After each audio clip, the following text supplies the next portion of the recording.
Konnichiwa. Konbanwa. Kontoru. Arita Kero. Kembali lagi ke Gak One Piece. Gak makan.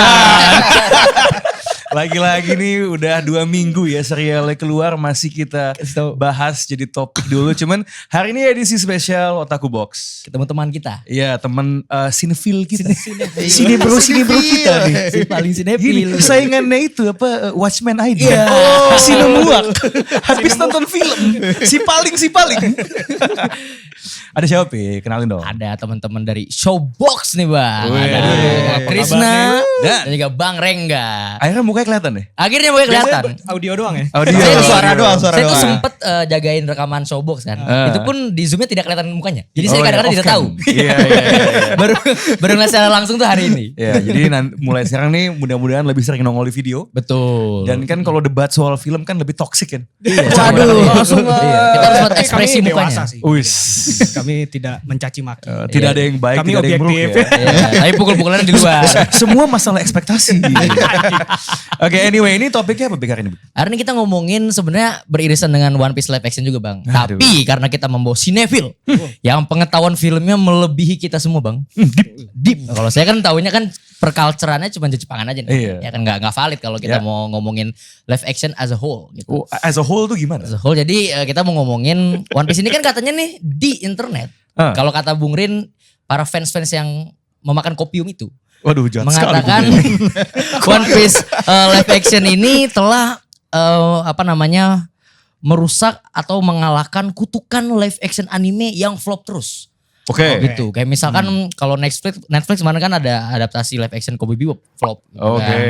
kan. Terus beberapa live action ya mayoritas flop lah gitu live Oke. action anime gitu. Kan. Coba agak kita petain dulu ya. Ini kan kita sudah membawa sinefils ke sini. Iya. Jadi mungkin Bung Krisna dulu kali ya. Ini kutukan live action, adaptasi live action dari anime. Oke. Yang kita lihat dilontarkan di netizen. Itu beneran ada atau enggak menurut lo? Mungkin lebih tepatnya bukan kutukan anime atau manga, tapi battle manga atau shonen manga sih menurut gue. Oh. Ya kayak banyak sebenarnya kan Hirokazu Koreda tuh bikin film adaptasi dari manga itu bagus banget. Yang mana sih? Yang Koreda? Umimachi Diary, Our Little Sister itu kan dari manga oke, ya, slice iya, of iya, life. iya, Banyak lah iya. kalau dari genre slice of life ya. Cuman mungkin emang kalau dari genre shonen atau battle manga itu emang mediumnya susah sih untuk live action. Kayak komikal banget kan. Ya. Jokesnya, actionnya itu gak gampang. Nerjemahinnya ya. Nerjemahinnya ke itu film. susah ya. Mediumnya beda jauh. Ini kalau mungkin menurut Rengga ya. Ini kan oke, satu mungkin karena pendefinisiannya adalah genrenya. Yang mungkin orang tahu kan shonen kan marketnya kan young boys. Iya. Luas sekali ya. Ini perkara sebuah kutukan yang hanya ada buat genre shonen atau kutukan yang didefinisikan oleh source yang mengadaptasi itu dari mana? Soalnya kan kayaknya kalau lihat conversation di social media banyak yang bilang curse apaan, Rurouni Kenshin Ya. baik-baik Ya, aja ya, gitu. ya. Apakah ini sesuatu yang juga terjadinya di adaptasi barat akan komik Jepang apa gimana menurut lo? Mungkin sebenarnya sama ya, tapi emang kalau di barat lebih kelihatan aja sih. Selama ini kan kita lihat ada Rurouni Kenshin itu salah satu yang sukses, Iya. tapi ada juga yang flop kayak Attack on Titan gitu Iya, kan. iya. Itu buatan Jepang. Betul Ya. ya, itu kan gue membandingkan yang antara Jepang dan Jepang, satu Iya. bagus satu jelek gitu. Tapi selama ini kan yang kita lihat dari adaptasi barat nggak ada yang bagus. Iya, Mungkin iya. itu yang lebih itu yang Oh. dilihat kan, Oke. kayak Cowboy Bebop kemarin, terus yang belum lama ini juga ada Senseiya kan yang bahkan nggak kedengeran gitu loh. Dragon Ball. Oh, iya, Iya, iya. wah itu kayak Makenyu juga yang main lawas ya? gitu. Iya, Makenyu Makanya juga. kerajaannya adaptasi ya. Lumayan. Iya, betul, Kan betul, ada betul. Enishi di Enishi Rurouni Kenshin gitu. juga. Iya. Iya, Siapa iya. sih yang baca komiknya terus ngebayangin Enishi, tokoh Pegasus ya, dan Iya. si Zoro itu orang yang sama. Orang yang sama. Nggak ada gitu. Iya. Cuman coba kita tarik mundur sedikit ya. Kalaupun ada kutukan atau jejak rekam di mana banyak yang flop ya. Ya lo kan udah nyebut banyak nama tadi. Menurut lo reason kenapa film kalau lo mencari satu benang merah gitu ya. Film-film ini flop tuh kenapa sih? Oke, kalau kayak Rurouni Kenshin itu menurut gua adaptable banget ke Iya. medium live action. Itu kayak orang Jepang bikin film samurai aja Ya gak sih? Kurosawa udah banyak Iya kan, gitu nah, ya. itu nggak susah, itu gampang. Rurouni Kenshin tuh gampang. Tapi lu bayangin kayak misalnya yang Attack on Titan. Ya. Karakternya komikal banget. Ya. Iya kan? Terus dunianya itu butuh budget yang gede banget buat memvisualisasikan itu secara live action dengan layak gitu ya. Nah itu kan nggak berhasil didapat kan. Apalagi mungkin problemnya juga misalnya kayak Attack on Titan. Waktu diadaptasi manganya aja belum tamat. Jadi ceritanya karang sendiri aja akhirnya kan. Nah itu udah apa ya, kayak udah buat fansnya juga sebel. Sementara buat penonton yang nggak tahu source aslinya pun apaan nih gitu. Kayak film murahan gitu. Yeah. Mungkin itu sih kayak shonen dunianya kan imajinatif banget gitu, kayak apa ya, ya itu kesusahannya sih mengadaptasi itu. Kalau Rurouni Kenshin settingnya era Meiji gitu. Oke. Here's what I don't get. Oke, gua paham. Oke, ini kalau Rurouni kan kalau lu ngomongin Samurai X nih. Iya. Salah satu hal yang mungkin mengganjal bagi orang yang baca komiknya pas ngebayangin adalah kok samurai ini rambutnya merah zaman dulu. Ya. Paling gitu Itu aja. doang, itu doang. Makanya gue juga kayak ketika itu dibawa dalam perbandingan dengan One Piece, gue agak it's only red hair gitu. Tapi coba jelasin gue karena gue udah agak lupa dengan series ini dan gue cepet-cepetin karena gue gak kuat nontonnya. Gue gak tahu mungkin kalian sempat nonton One Piece nih. Bukan. Oh. Gue agak mid ke pro. Gue Rotten Tomatoes gue tuh agak hijau ya kalau buat One Piece. Cuma ini agak fresh. Cowboy Bebop. Itu bagi lo tuh flop kenapa? Karena kan gini, di atas kertas ya buat gue ya. Harusnya Cowboy Bebop lebih gampang diadaptasi daripada One Piece. Betul. Because temanya itu kayak it's a noir, Yeah. settingannya di space, cerita soal bounty hunter. Maksudnya ada elemen-elemen yang lo udah biasa lihat di film barat. It's just about how to make it cool gitu. Yeah. Nah Cowboy Bebop, ya gue gak tahu sih apakah ternyata lo plot twist lo suka Cowboy Bebop ya. Tapi kalau menurut lo Cowboy Bebop tuh failnya tuh kenapa? Jujur pertama kali gue liat trailernya dan gue liat foto-fotonya ya, gue optimis. Lumayan optimis gue. Idem. Iya kan? Iya. Soalnya kayak wah castingnya bagus nih, mirip nih. Yeah. Dunia juga bagus gitu. Musiknya pula. Ya musiknya Yeah. juga kan gitu. Tapi begitu gue bahkan episode 2 gue gak nonton. Sebegitunya. Sebegitunya gitu kayak Oh. anjir gini banget sih gitu loh. Kayak mulai dari ya plotnya aneh gitu. Terus pacingnya juga lama banget gitu. Pokoknya kayak ini project amburadul banget menurut gue. Gue nggak bisa keluar dari 2 episode. Itu bahkan 1,5 juga gue nonton. Damn. Kayak aduh jelek banget sih gitu. Enggak deh gitu. Bahkan gue gak sempet apa ya. Gue skip bahkan. Tapi gak pernah gue nonton full sampai habis gitu. Kayak gak kuat gue gitu. Kalau menurut gue mau memberikan pertanyaan Bang Rengga, lu melihat kayak banyaknya adaptasi gitu ya, adaptasi anime yang dilakukan oleh entah itu Netflix ataupun produksi Jepang atau produksi manapun, itu levelnya tuh emang mereka ingin eksperimen, memang mereka percaya bahwa brand ini besar, marketnya besar, atau cuma sebatas seremonial aja sih Bang, bentuk dari live action dibuat itu? Mereka percaya sih brandnya gede gitu kan. Kayak Cowboy Bebop semua orang udah tahu gitu. One Piece sudah tahu gitu. Kayak mereka coba nih, ini kayaknya brandnya gede nih, bisa dijual gitu. Kita coba deh gitu. Cuma ternyata ya fail gitu. Menurut gue salah satu alasan kenapa gampang fail itu adalah karena mereka mengutak-atik ceritanya. Oh, intervensi yang terlalu lebih. Betul. Padahal ceritanya udah bagus. Orang suka suatu brand itu kayak suatu apa ya, anime gitu. Misalkan suka ceritanya. Iya. Tapi begitu diadaptasi tiba-tiba diutak-atik tambahin ini tambahin itu, cabut ini cabut itu. Jadinya kayak orang yang udah tahu ceritanya kayak lah kok nggak kayak yang gue kira ya, nggak kayak yang gue tahu gitu loh. Jadinya ya berantakan aja buat gue. Gue mau nimpalin satu hal sih. Kalau soal Cowboy Bebop ya. Iya. Dan ini bisa ada tarikan lain tergantung apakah lo suka atau nggak dengan live action One Piece. Kenyataannya ada hal-hal juga yang diubah di One Piece. Netflix itu marketingnya jago. Betul. Ya, harus diakui bagaimana dia, kan gini, semua orang yang mungkin nggak semua tapi orang yang nonton sebuah adaptasi komik yang mengikuti komik sebelumnya, dan harus kita akui men, itu lebih kelihatan kalau di Indonesia orang yang baca komik Jepang menantikan adaptasi komik Jepang dibandingkan ya Marvel lu tahu, tapi emang lu baca komik Spider-Man, Iron Man lu tahu Tahu doang gitu kan. Jadi ekspektasi adalah sebuah kata kunci gitu. Dan kayaknya ketika dia tahu nih marketnya nih yang udah pernah baca komiknya, satu hal yang dijual secara konsisten oleh Netflix di marketingnya adalah kesan bahwa ini otentik. Iya.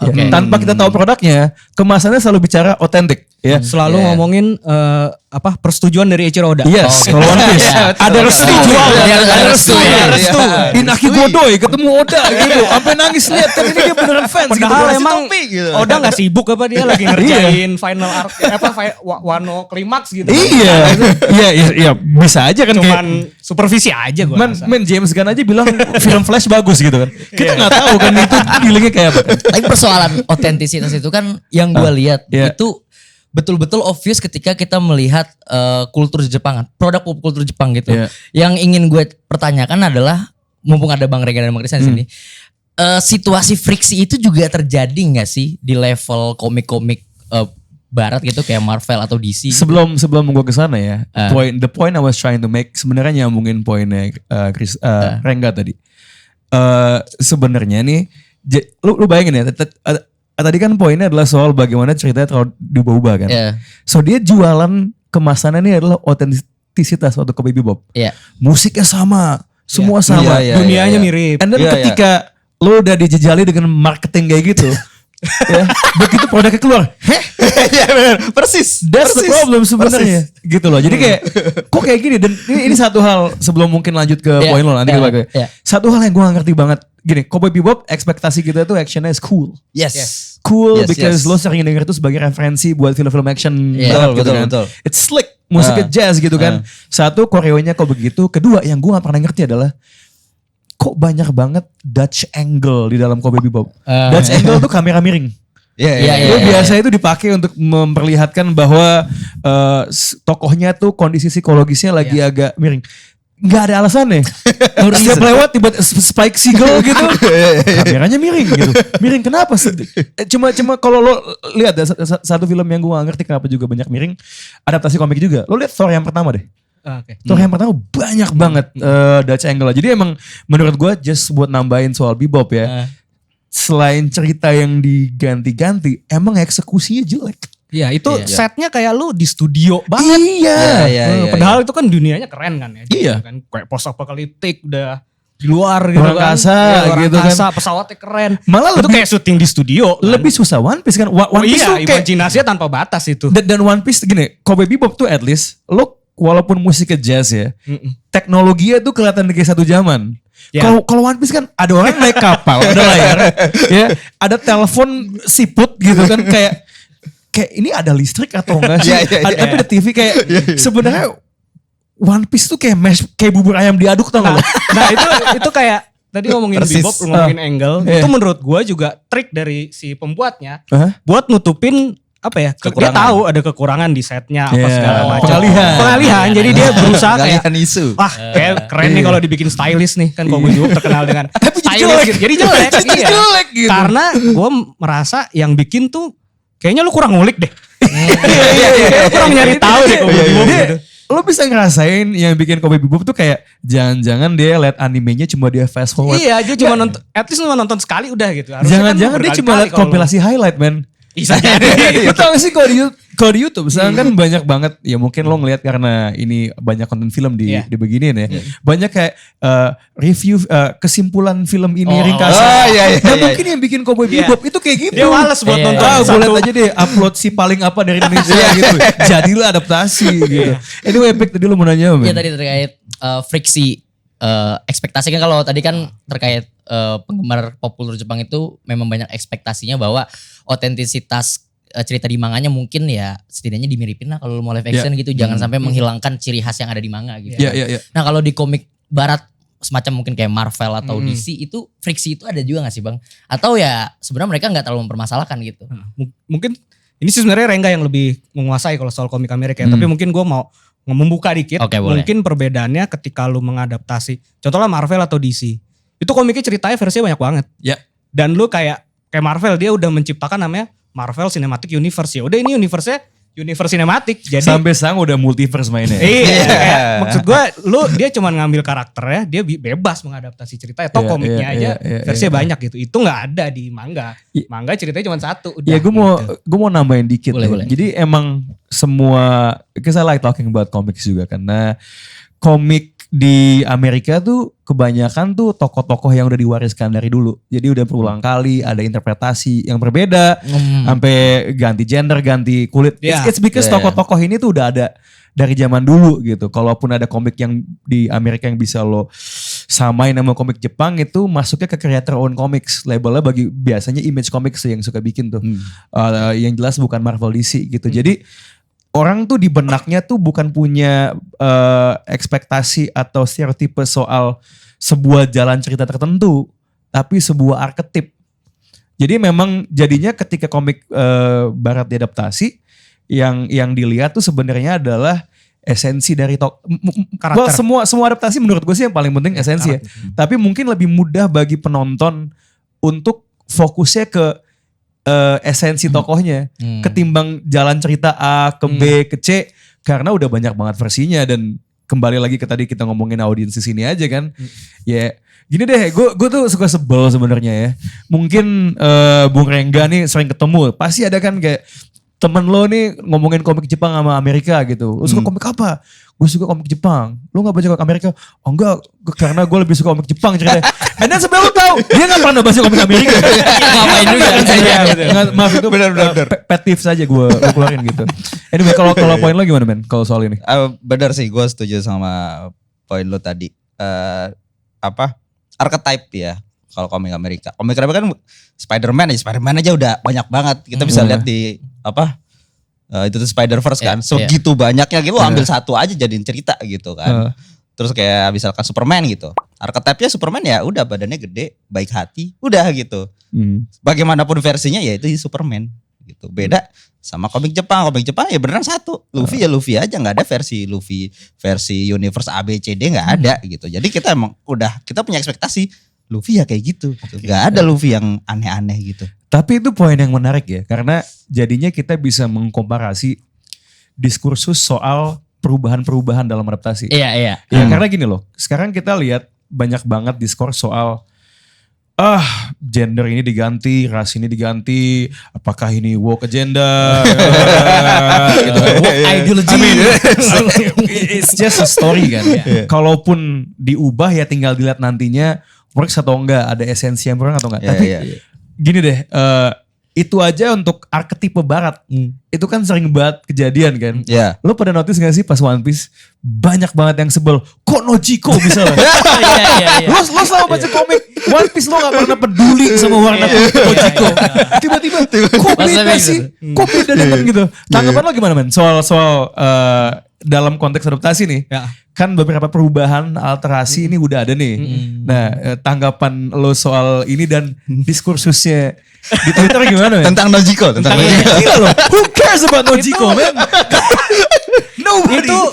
Itu goblok sih. Maksud gue gimana ya? Kayak gue sih pembaca manganya ya, gue gak rutin baca animenya. Tapi seinget gue bahkan Nojiko tuh warna kulitnya agak lebih tan kalau di anime kan. Iya. Cuman di luar itu pun gitu kayaknya yang protes soal itu lu nggak menyerap esensi dari One Piece deh. Bener. Kayak One Piece lu bukan ngomongin soal satu ras doang, bahkan mereka ada Fishman, ada Ming, soal apa ya istilahnya diversity banget kan. Cuman satu karakter berubah warna kulit terus lu protes. Dan protes lu salah gitu. Oda itu Oda itu sudah woke agenda dari 1967 men sebenarnya. Nah cuman gini, gue pas kalau yang opini pribadi gue soal si Nojiko adalah justru bagus dia di race band. Kenapa? Karena dia kan memang bukan saudara-saudara dengan Nami. Jadi ketika lo ngeganti itu, lo ngasih kontras yang lebih, makin berasa bahwa mereka memang adopted siblings karena beda warna kulitnya. Jadi bagi gue itu sesuatu yang menarik.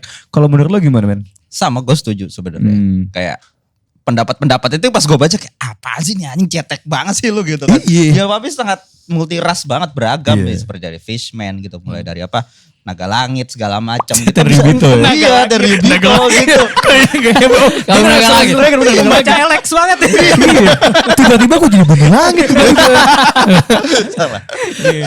Tapi gue masih penasaran sih soal tadi archetype Bang Rangga. Ini kan kalau kita ngomongin archetype DC atau Marvel atau pop culture barat gitu. Artinya pop culture barat tuh punya keringanan atau bargaining position soal interpretasi gitu kan. Ya. Yang tidak dimiliki komik Jepang adalah mereka tidak banyak interpretasi gitu. Sehingga mereka merasa bahwa identitas Luffy katakanlah atau identitas sebuah karakter itu harus semirip-miripnya dengan apa yang dicanangkan atau dijelaskan di komik gitu kan. Sedangkan pop kultur barat itu kan sangat diverse, sangat beragam ceritanya sehingga akan lebih mudah untuk mencoba atau mungkin menggunakan beragam macam sifat identitas gitu ketimbang komik Jepang sendiri gitu. Iya. Lebih ke seperti itu berarti ya. Lebih ke seperti itu. Tapi balik lagi sih sebenarnya. Soalnya kan balik lagi ke kayak komik Amerika itu ya itu sejarahnya udah panjang. Komikusnya, writernya itu orangnya beda-beda. Udah dari tahun 90-an sampai 1950-an kali ya. Sampai sekarang itu beda-beda. Jadi versinya pasti banyak banget dong. Sementara kalau karakter Jepang taruh One Piece gitu. Baru dari tahun 97 yang gambar cuma satu orang, yang bikin satu orang. Iya sih. ada satu hal sih soal itu. Kita sebentar lagi dan kebetulan juga di Netflix, walaupun bukan live action, kita akan melihat versi anime dari salah satu contoh reinterpretasi komik Pluto. Pluto. Tapi Ya, kembali ya, ke poin soal waktu. ya. Mungkin itu ada poinnya atau di perjepangan because yang diadaptasi kan komik Astro Boy dari Osamu Tezuka bertahun-tahun yang lalu gitu. Jadi memang mungkin waktunya juga dan mungkin juga ini refleksi industri komik Jepang sama US kali ya. US yang sangat superhero sekali yang populer dan emang apa ya? Gue nggak tahu apakah ada perbedaan soal creator own soal craftsmanship-nya ya. Kalau Jepang kan kayak itu sangat-sangat punya yang bikin gitu loh. Iya. Sedangkan kalau siapapun yang sekarang lagi ngerjain Spider-Man kan bukan dia yang menemukan, bukan Punya dia yang bikin. penerbitnya. Iya. Nah, punya publisher-nya benar. punya publisher-nya. Gitu. Jadi mungkin itu juga yang membuat ada perbedaan sih sebenarnya. Gitu. Tapi ya kayak One Piece pun sebenarnya kan karakter-karakternya ada sedikit perubahan kan di live action ini kan. Dan itu memang perlu gitu karena ya apa ya maksudnya komedinya juga harus di tone down kan. Di live action sangat di tone down kan.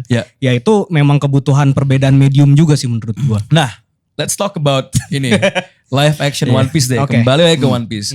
Kenapa menurut lo live action One Piece tuh bagus? Kenapa dia quote unquote berhasil menghentikan kutukan itu? Kalau lo breakdown menghentikan ya. Dia menghentikan ya. Oke.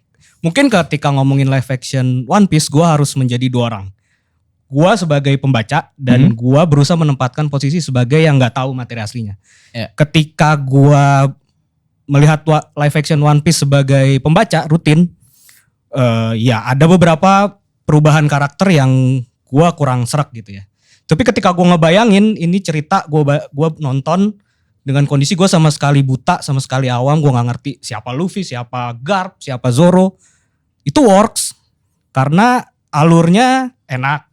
Karakternya, esensinya bisa ditangkap. Gue yakin orang yang yang nonton live action One Piece tanpa pernah baca manganya akan tahu makna dari Raja Bajak Laut versi Luffy itu kebebasan. Gue yakin bisa nangkep itu gitu. Jadi ya itu sih menurut gue worksnya dia bisa menangkap esensi karakternya dengan sedikit adaptasi untuk menyesuaikan ke medium live action dan dunianya. Dunia One Piece kan imajinatif banget kan, tanpa batas lah segala macam ya kayak ya untungnya yang diadaptasi ini kan masih East Blue Saga ya. Yang masih lumayan grounded lah. Gue gak kebayang sih nanti kalau udah masuk ke Skype gitu kayak gimana gitu. Cuman ya itu sih menurut gue kenapa One Piece itu works. Karena karakternya bisa diadaptasi dengan baik ke medium live action. Mungkin dengan beberapa resiko kayak komedinya yang sedikit di tone down. Ada sedikit perubahan karakter kayak misalnya Garp. Serius banget gak sih di live action? Kayak harusnya kan dia santai banget di situ kayak Marin yang berdedikasi tinggi. Jangan terus ya. Kayak wah gitu. Dia harusnya gak kayak gitu tapi ketika yang ngelihat itu gak ngerti siapa Garp gue rasa gak masalah. Dan itu berarti Netflix berhasil nge-grab pasar audiens yang lebih luas lewat live action One Piece. Kalau buat Rengga perubahan yang lo gue sampai lupa. Lo baca komiknya gak? Baca oke. Perubahan yang lo suka apa? Perubahan yang gue suka. Yang menurut lo bagus yang di komiknya nggak begini, live action begini, yang mana dan kenapa? Apa ya? Luffy-nya sih. Menurut gue justru. Karena Luffy-nya menurut gue kalau misalkan Luffy-nya benar-benar diteplokin dari manga ke live action itu bakal norak banget sih. Iya sih. Karena di manga tuh kayak tolol banget gitu. Iya kayak kayak jadinya malah ganggu, yakin gue. Tapi ini kayak di live action jadi sedikit di tone down, sedikit dibikin lebih serius. Kayak banyak adegan yang dia kelihatan kayak mikir gitu kan, kayak wah nih Luffy-nya sedikit berakal nih di sini nih, gak kayak di manga gitu kan. Menurut gue itu justru itu yang menjadi salah satu poin yang gue suka sih di live action. Ini menarik ya karena buat gue that talks to perbedaan medium. Iya.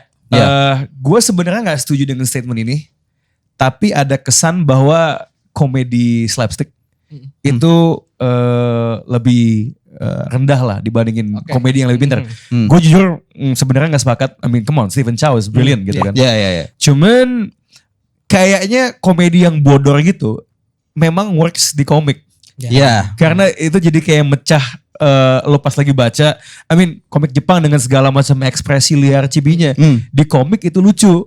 Tapi di live action lo mungkin bakal kayak threshold lo akan hal yang nggak wajar tuh mungkin lebih rendah di komik dibandingin kalau nonton gitu.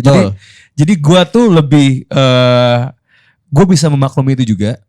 Dan kalau soal Luffy ya, gini nih, kan lo bilang dia lebih mikir ya. Gue pengen tahu pendapat lo. Gue sempet di Romance Down ngomongin ini sama Arya. Menurut lo Luffy lebih bijak di komik atau di live action? There's different answers to this, cuman gue pengen tahu take lo. Sebelumnya gue mau ngomong tadi Stephen Chow ya. Yang bisa melakukan itu Stephen Chow doang soalnya. yang mampu melakukan berarti itu sebenarnya itu level tertinggi. Wah itu levelnya kastanya dewa gitu. Gak ada yang bisa melakukan itu gitu. Komedi goblok manga yang bisa dia lumayan diadaptasi, menurut gue salah satunya Gintama. Live actionnya itu.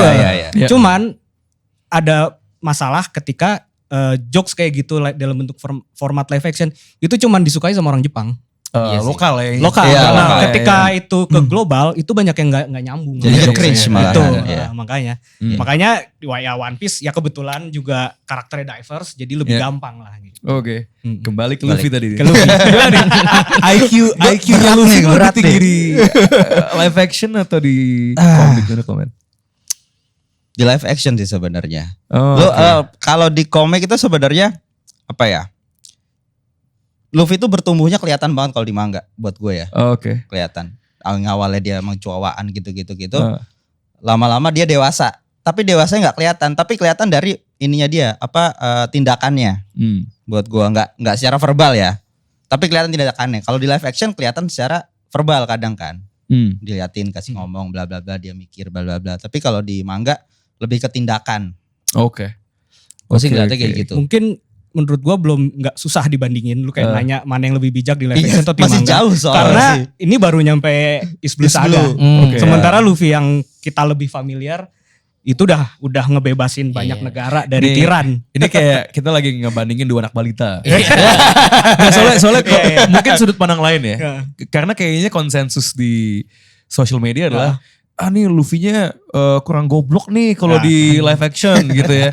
Dia yang mengimplikasikan bahwa dia lebih smart mungkin dibandingin komik ya.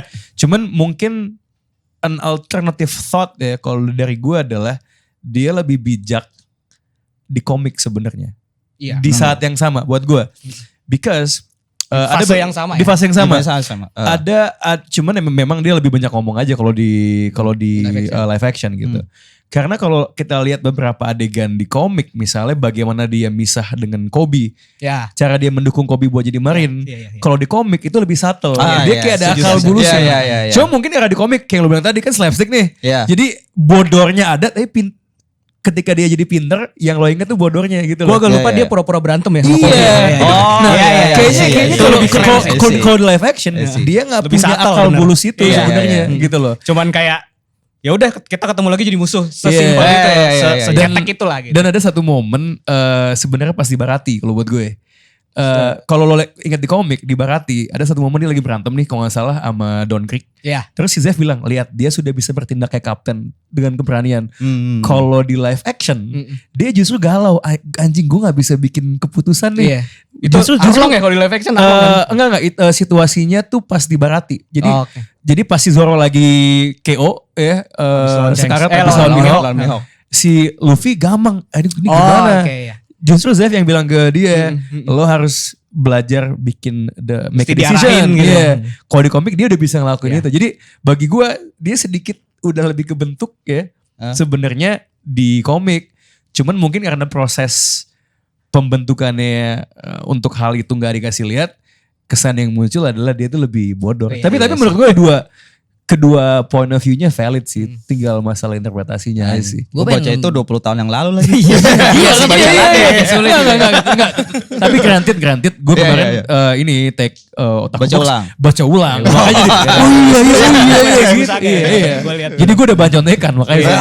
Iya. Baru baca Perubahan ulang kayak gua. medium cara merealisasikan sebuah komik gitu ke level live action, berarti decision making untuk seperti kayak misalnya lu nge-cut suatu hal gitu, atau mungkin lu merasa suatu hal di komik itu nggak bisa secara jelas dilakukan di live action, sehingga ada beberapa keputusan-keputusan yang membuat ya live action itu kita harus setidaknya lebih realistis gitulah, karena kan One Piece ini kan surrealis juga gitu ceritanya gitu, sehingga nggak mungkin semua hal itu bisa diadaptasi dengan baik gitu meskipun lu punya berbagai teknologi. Tapi yang ingin gue pertanyakan adalah bagaimana sih cara lu berdua bang menilai sebuah live action yang on point itu, yang setidaknya on point gitu ya, ketika lu menyaksikan sebuah komik Jepang gitu, ketika menjadi sebuah film layar lebar atau live action gitu, ada nggak indikator on pointnya? Variabelnya Iya, gitu ya. variabelnya gitu. Iya. Kalau gua sih pertama esensi karakternya sih,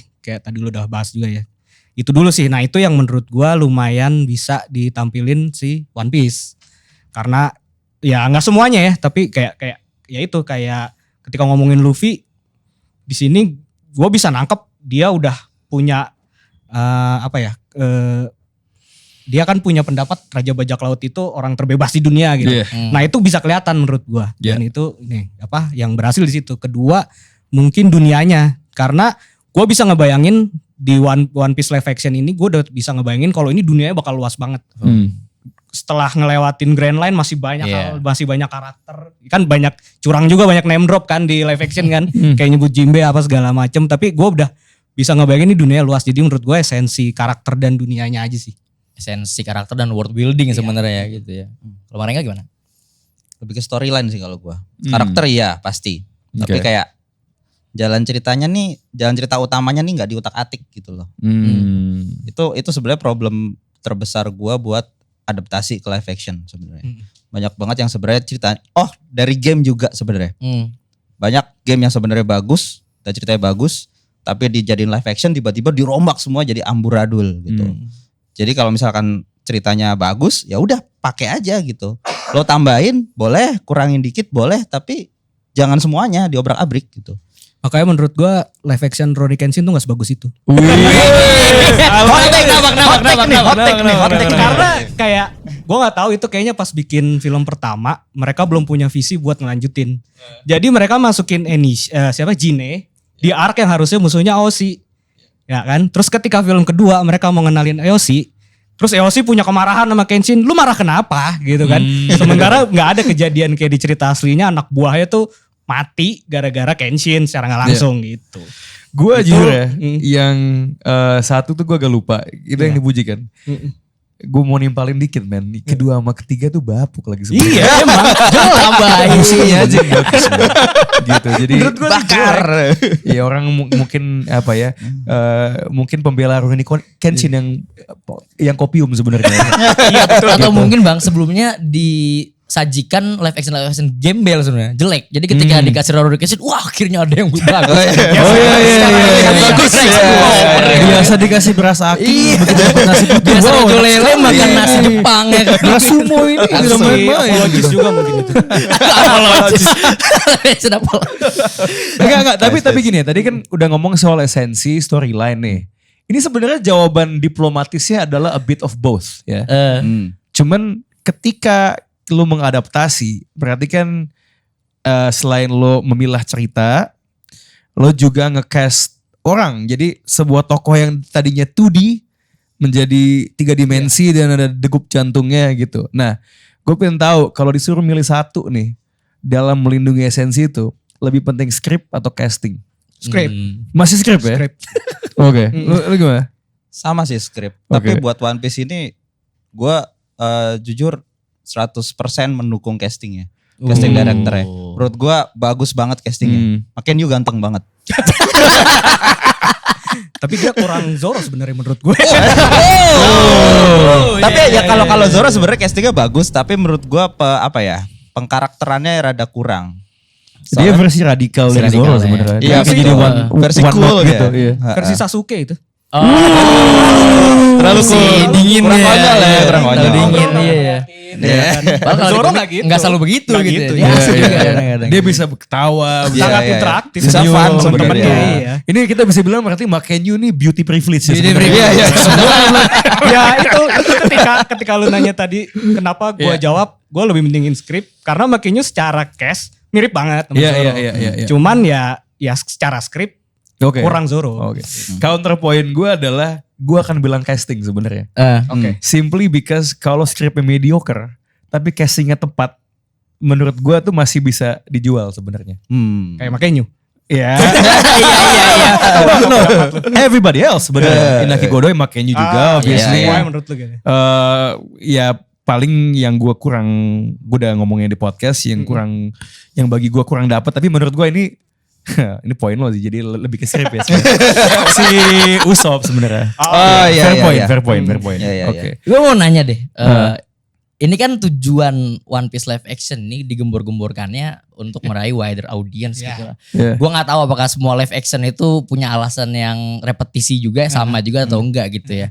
Tapi menurut lo Bang Rengga dan Bang Krisna, One Piece live action ini serial Netflix One Piece ini as a suatu yang bener ingin meraih wider audience itu udah tercapai apa enggak sih? Sebagai brand marketnya udah bener-bener terwujud gak sih yang seperti Netflix inginkan Kalau gitu? menurut gue itu sangat berhasil justru.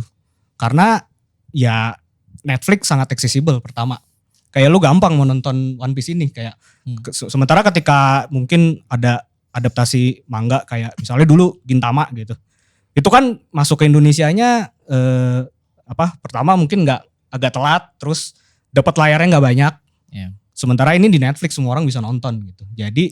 Jadi pertama accessible itu jadi emang berhasil dan gue banyak nanya teman-teman gue yang nggak ngikutin One Piece sama sekali gitu ya dan mereka bisa menikmati gitu. Jadi menurut gue ya itu adaptasinya live action ini emang berhasil nge-grab audiens yang lebih luas. Sebenarnya gue mau nimpalin mungkin ya. Yang gue lihat sih banyak juga yang ngomong gue tadi yang nggak tahu One Piece, gue jadi ngikutin ya. Jadi tertarik gitu ya. Dan sejauh ini yang gue lihat di sekitaran gue yang bilang bahwa itu tidak berhasil mendapatkan fans baru, kebanyakan ya orang yang udah ngikutin One Piece dan gak suka sama live actionnya. Iya. Nggak, jadi maksudnya atau mungkin nggak belum kebeli gitu. Dan ini Elitis sekali. dan Elitis. nggak, tapi maksudnya jawaban terhadap pertanyaan itu kan dibuktikan dengan kuantitas. Iya. Ya, Angka, jadi itu kualitas. sebuah pertanyaan yang butuh riset dan jangka waktu tertentu untuk tahu gitu. Tentu kita udah ngelihat data yang di-share, dia nomor 1 di 84 semua negara. marketnya Netflix. Ada yang bilang lebih dari Wednesday, ada yang bilang lebih dari Stranger Things. Cuma kan 2 ini udah kayak tahun lalu keluarnya. Jadi justru perbandingannya harus ketika sudah di jangka waktu yang sama. Cuman kalau ngelihat dari data-data yang muncul, rasanya sih encouraging. Tapi bagi gue yang menarik adalah kayaknya ada kebutuhan nih yang tinggi dari, ya tentu dari yang gak suka, tapi juga dari yang suka gitu untuk menunjukkan ke semua bahwa lihat nih, One Piece ini berhasil kok. Iya kok gitu loh. Kayak lu bisa ngerasain ada desperationnya gitu loh. Ini kok berhasil kok. Kolektivitas itu ya. Iya. Keramaiannya gak One Piece ada yang berhasil mengalahkan kayak Iya. ya yang sebenarnya agak mengaburkan. Makanya internet itu sebenarnya bukan source yang bagus. Karena lo akan dijejali dengan berbagai macam informasi dari yang anti maupun yang fans. Yang sedikit banyak akan ada di benak lo ketika lo lagi berusaha menilai ini secara internal gitu. Iya. I don't care how objective you claim to be ketika lo lagi lihat. Susah men, otak manusia itu terbatas gitu. Tapi ya kalau adaptasi live action anime yang paling laku di streaming service ya. One One Piece itu nggak bisa dibantah. Conversationnya juga. Iya, sentimennya juga. Nah itu kan juga lihat nih hashtag One Piece. Kayak this so desperate gitu. Kayak ada satu meme yang paling gue benci. Di anime gak gitu. Kayak lu mau Pawaling. lu mau jadi elitis tapi lu ngambil source yang adaptasi juga gitu. Anime kan adaptasi juga. Tapi Bang Rengga as a tool, One Piece live action as a tool sebagai orang-orang baru gitu ya. Iya. Untuk membaca manganya atau original source itu meyakinkan gak sih Bang? Meyakinkan. Bahkan kompatriot kami di Showbox. Tapi Amy siapa? Amy. Oh iya. Dia suka banget. Nah, mereka suka. Tapi balik lagi dia kayak, aduh gue pengen ngikutin anime dan manganya tapi gitu 1,000. Iya. Banyak yang kayak gitu sebenarnya. Ini juga gue kan dulu waktu itu episode Otaku Box pertama yang di YouTube, gue tuh sempat bilang gitu, kira-kira One Piece nih 10 tahun lagi tuh bakal tetap relevan atau enggak gitu. Nah, gue tuh menjawab dengan argumentasi yang tadi membawa level keterikatan orang-orang yang ingin membaca One Piece itu sampai 1000 chapter gitu kan. Nah, gue intimidatif. Iya gitu, gue merasa kayak mungkin live action One Piece itu bakal membuat orang penasaran dengan One Piece. Dan akan ngecek original source-nya anime atau manga gitu. Tapi ketika mereka buka manga plus misalkan atau membuka Netflix nih sekarang gitu ya. Pas ngelihat episode atau chapter 1000, kayaknya langsung hening dulu. Tapi tunggu dulu. Kalaupun tidak kuat membuka Shonen Jump untuk membaca 1000 chapter, tinggal ke YouTube. Si paling video chapter, video review 15 menit 1000 chapter. Jangan begitu kawan. Oke. Nah, tapi gini deh, untuk tahu sebenarnya perasaan mereka yang sebenarnya soal One Piece. Tadi kan dibilang suka gitu kan. Tapi apakah One Piece masuk ke top 3 live action anime adaptation lu ya? Dan kalaupun enggak, bisa enggak ganti-gantian ya? Mungkin Krisna dulu sebutin 3 adaptasi favorit lo dan kenapa? Tidak. Tidak ya? Tetap tidak. Ya karena gimana ya, One Piece itu kan salah satu hal terbaik yang pernah diceritakan umat manusia. Gitu. Banget. Memang tidak gampang untuk membawa itu. Jadi Itap tapi gitu. oke lah gitu. Iya, Passion of the Christ tuh ya. Ya enggak sih kalau buat gue enggak. Tiga lo. Top 3 gue. Ya. Pertama gue suka banget Umimachi Diary. Ya judul internasionalnya Little Sister itu yang dibikin sama Hirokazu Koreda. Iya. Terus yang kedua gue suka juga Midnight Diner. Series. Itu kan dari manga juga ya. Itu menurut gue salah satu series terbaik. Satu lagi apa ya? Ya oke lah gue gak masukin shonen lah. Gintama kali. Oh Gintama justru lo ya. Oke. Kalau Gintama kenapa men? Jokesnya dapet. Karena itu kan jokes. sutradaranya emang udah sebelum bikin Gintama ya. Dia udah terbiasa bikin series atau film yang jokesnya kayak gitu. Jadi makanya kayak gue gak kaget pas dia dipilih terus kayak wah ternyata emang works gitu. Oke. Kalau Rengga gimana men? Top 3 men. Nggak harus berurutan. gitu. Maksudnya kayak 3 yang Iya, menurut aja, lo asal aja gitu ya. di satu 3 tier ya. lah gitu. Gue nggak banyak nonton live action Jepang kayak Krisna sih sebenarnya. Jadi yang pernah gue tonton aja lah. Mungkin One Piece masuk kali ya salah satunya menurut gue. Wish. Menurut gue. Soalnya kayak gue lebih suka ini sih daripada Kenshin jujur ya. Pada gak suka Kenshin ya? Gue kayaknya hepan aja. Apa karena gue nontonnya pas masih bocah kali ya? Gue seru berantem gitu. Jadi live action One Piece lebih bagus pakai Kenshin. Ini thumbnail clickbait ini. Nanti kata Rindra ini kopium apa ya? Ini mereka yang Kopium apa ini? Gitu. Oke. Terus Itu One Piece apa masuk. lagi ya? Ada yang tau Solanin gak? Oh soalnya. Taco. Tahu. Ya itu bagus ya. Itu gue suka. Itu sama paling apa ya? Goku Shufudo. Oh Goku Shufudo Oh, ya. The Way. Iya, The Way of the Husband. Itu menurut gue ini banget. Apa ya, menampilkan esensi banget dari komiknya gitu. Sama banget gitu. Lebih Itu mudah sih sih ya. Iya lebih mudah emang. Slice of life lah. Slice of life lebih Lebih Ya, gampang. memang bener sih yang berkesan live action tuh kebanyakan yang slice of life gitu ya. Iya. Kayak gue juga. Memang One Piece tuh susah. susah. sulit. Karena gue sangat menghargai Iya. keberhasilan. Gue menghargai jerih payah mereka itu. Harusnya memang bener, ekspektasi memang harus direndahkan. Bener. Gue tidak ada loh. Gue tidak ada. Karena susah gitu kan. biar lebih topiknya otaku box nih bang. Iya. Gue pengen bertanya nih ya. Ini kan Netflix sebetulnya mungkin selain wider audience, gue merasa Netflix ini juga punya misi untuk menekankan diri dia sebagai player utama di industri anime Jepang sebenarnya, gitu kan. Dengan adanya One Piece live action ini kan, dia artinya udah punya Netflix udah punya kredibilitas kalau mereka tuh dipercaya oleh seorang kreator terbesar mungkin abad ini gitu terkait pop culture Jepang gitu kan. What's next bang buat Netflix untuk bisa mengkapitalisasi market anime ini kan kalau kita ngomongin sekarang Netflix bukan player utamanya. Gitu kan di North America masih Crunchyroll gitu. Di Asia masih dipegang oleh China gitu kan. Gimana menurut lo teks lo berdua? Pertama sih pasti mereka udah nyiapin season kedua One Piece. Itu udah yang paling pastilah karena udah angkanya udah berbicara gitu ya. Terus selain itu ya gua rasa sih sekarang nih tim orang-orang Netflix nih lagi mengkurasi nih manga-manga mana lagi nih yang kira-kira works nih kalau kita adaptasi gitu. Itu sih paling. Kalau mereka gimana? Bener, dan gue mungkin bisa nambahin kalau misalkan Netflix nih mau mengadaptasi dari manga Monster. Oh, itu sih harus sih. Ya, itu pasti gede. Gede banget. Naoki Urasawa lah ya. Betul, Naoki dan Urasawa itu tolong diadaptasi. sangat adaptable menurut gue. Belum ada yang berani tapi. Belum ada yang berani, gue bingung Sebenarnya dulu sebenarnya. Guillermo del Toro kan. Iya, Mau bikin iya. waktu itu Nggak tahu kenapa tuh. buat HBO. Cuman langkahnya sih udah kelihatan dan menurut gue strateginya tuh bener karena kalau lo lihat kompetitor dia semuanya tuh kayak IP gedenya kan barat semua kan. Iya. Dan terlihat bahwa diminishing return. Kayak lu coba bandingin deh waktu awal tengah-tengah pandemi ketika pertama kali ada sebuah TV series Marvel di Disney, hype-nya beda.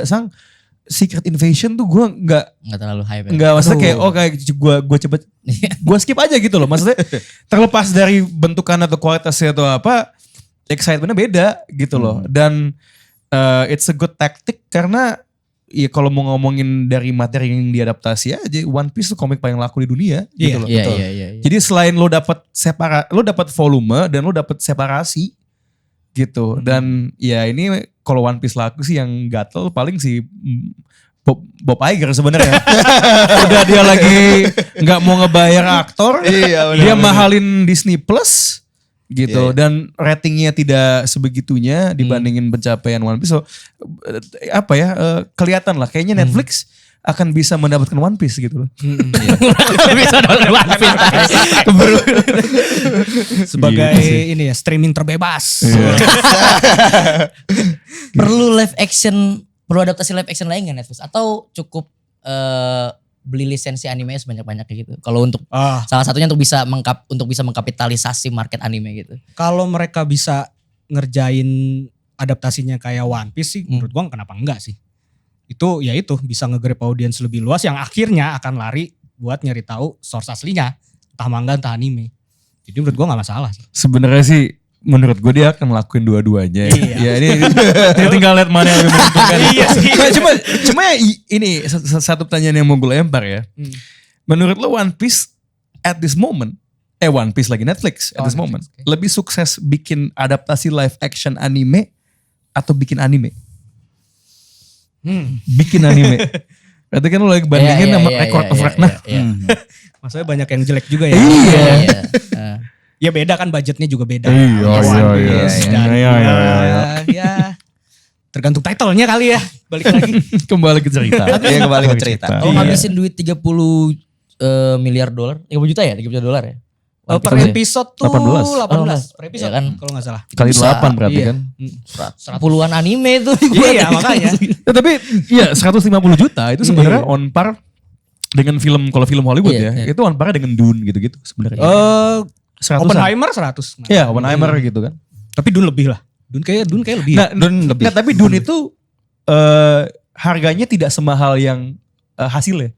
Kalau lo lihat hasilnya looks like it's 300 400 million. Iya. Gitu. Itu sutradaranya jago sih. sih. Jago taste man. Production. Gue tuh tadi sedikit baca, sekarang tuh Netflix original anime tuh totalnya udah 106 dari tahun 2014. Wow. Jadi sekitar 7 tahunan mereka udah buat Netflix anime original itu sudah 106 judul. Yang mana tuh kalau kita ngeliat data per tahun anime tuh dibuat berapa judul gitu. Sekarang tuh di Jepang tuh udah sampai level 300-an per tahun gitu. Jadi Netflix tuh udah termasuk menjadi salah satu orang yang platform yang cukup spend banyak lah Iya. di industri ini gitu. Karena yang gue tahu ya, Netflix itu nge-grab subscriber baru. Iya. Itu paling banyak cuma 2 sebenarnya, drakor sama anime. Anime. Iya betul. Series barat, apalagi film Hollywood yang Wah, mereka film-filmnya bikin, dan filmnya itu udah nggak ada Iya, iya. conversationnya sama sekali di Apa tuh Indonesia yang gitu. Gal Gadot tuh baru keluar? Iya, Iya. Enggak yang banget sih itu. bahkan yang Chris Evans apa juga yang sama Oh, iya. Ryan Reynolds ya. Iya. Itu aja jelek kan. Iya betul. Tapi kalau anime sebenarnya dari sekian banyak anime yang nongol itu, tapi dia jadi kayak quantity over quality kadang. Oh iya sih ya. Iya, kayak kemarin tuh Chainsaw Man. Oh itu kan tinggi banget tuh. Keluar tapi cuma di Prime. Akhirnya banyak orang, oh gue subscribe. Mau gue liat Chainsaw Man Iya, gitu benar, kan. iya. Akhirnya keluar di Netflix tapi kan kayak telat berapa lama gitu kan. Eksklusifnya cuma buat episode biasa aja. Betul, Nonton iya. langsung gitu kan, ya kayak di Jepang gitu. Betul, mungkin Netflix perlu kayak gitu kali ya, nyari satu manga yang eksklusif dikeluarin di Netflix gitu kali ya. Supaya ya tadi. Tapi kayaknya log postnya tuh sudah mengarah ke sana. Iya, sudah mengarah ke sana. Iya, gitu. Oke. Ini emang kalau kita bahas Neville udah pasti lah. Diskusinya sangat luar biasa. Iya, dan Parama di belakang udah ngasih 50 menit. Iya. Gitu. Jadi sebagai kita akhiri silakan penutup Pikri. Ya, terima kasih buat pendengar setia Otaku Box yang udah menyaksikan Fafi Fuas Vesos kami semua di sini bersama Iya. kolega Sineville kami Showbox. Iya. Jangan lupa untuk subscribe YouTube Otaku Box Dan dengerin Showbox. dengerin Dan Showbox. iya, betul. kita Showbox. nge-review One Piece dua part ya. Sama Iya, ya, Pak. sama ya. Sama-sama kawan bisa makan deh. Jangan lupa juga follow Twitternya Showbox. Twitter Showbox _ID. Biar diundang ke ini premiernya ya. Iya. Biar gak kalah sama Otaku Box. Betul. Jangan lupa komentar selain komentar tanggapan kalian soal episode ini, dan juga komentar yang banyak. Please Showbox adain versi videonya Betul sekali. supaya kita bisa menyaksikan Supaya Fafi kita Fuas bisa Vesos. lihat ini Showbox adaptasi live action. Audio doang.